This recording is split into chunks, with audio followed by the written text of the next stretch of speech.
Now, what impacts the price of options or the options premium? Recall that this is the price of the options contract and it is different from the price of the stock and strike price. These are the common factors that impact the options premium. The current stock price of the underlying stock, the expiration date of the option, the implied volatility of the stock or option, and lastly, liquidity.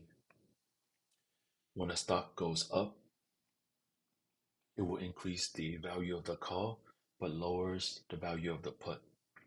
And the opposite happens when the stock goes down. The call loses value while the put goes up in value. Quick recall, holders of call options want the stock to go up, so the value of the call will go up with the stock price. And the holders of put options want the stock to go down, so the value of the put will go up when the stock price goes down. This is options fundamental, so if you understand that, you will understand this logic. Longer dated options with expiration dates that are far out will have a higher value for both calls and puts. And for shorter dated options with nearer expiration dates, they will have lower value. So it doesn't matter if you're bullish or bearish, the more time you have, the more expensive the option is. And the less time you have, the less expensive the option is. And the reason behind this is that the more time you have, the higher chance that things will end in your favor. In a longer time period, anything can happen, right? It can go up a lot more or down a lot more. But in a shorter time frame, there's a lower chance due to the narrow window of things ending at the price target that you want. So that's why more time is valued. The stock's implied volatility is a measure of uncertainty. The higher the implied volatility, the higher the uncertainty. So we'll have more value. This logic is that if there's more uncertainty, then anything can happen. So even your target prices, even though it's far away, can be achieved when there is high uncertainty.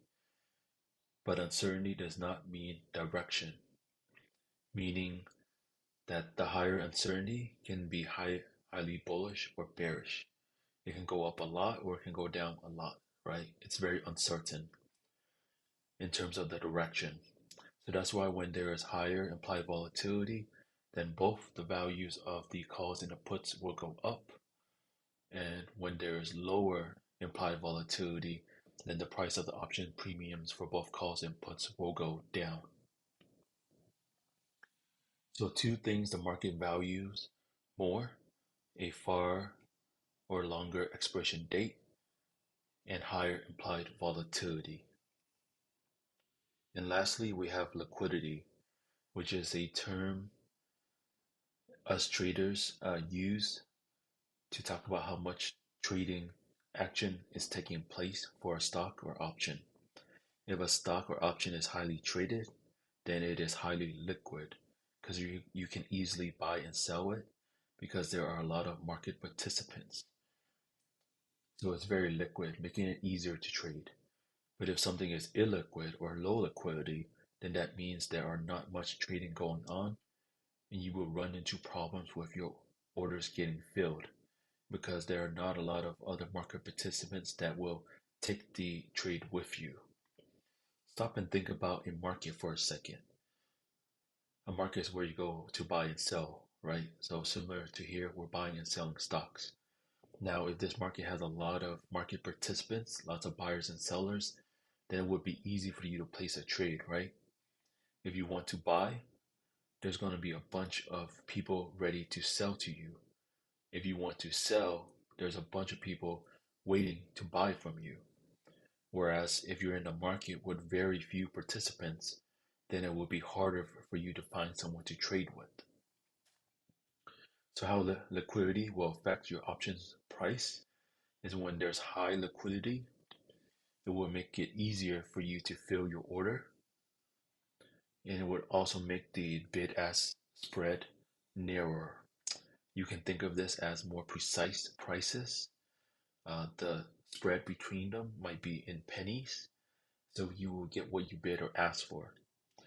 Whereas when there is low liquidity, the spread will widen. So the prices you're getting quoted for an option will be very wide. It can be like for $5 to $10. That's a wide range, right? You're trying to buy or sell this, but you don't know where in that $5 to $10 where this trade will trigger. So low liquidity will also have a harder time to fill. And again, that's because there are few participants. So keep these factors in mind when it comes to option prices. It's important for us as option sellers to know when options go up in value so that we can take advantage of it to sell at higher prices.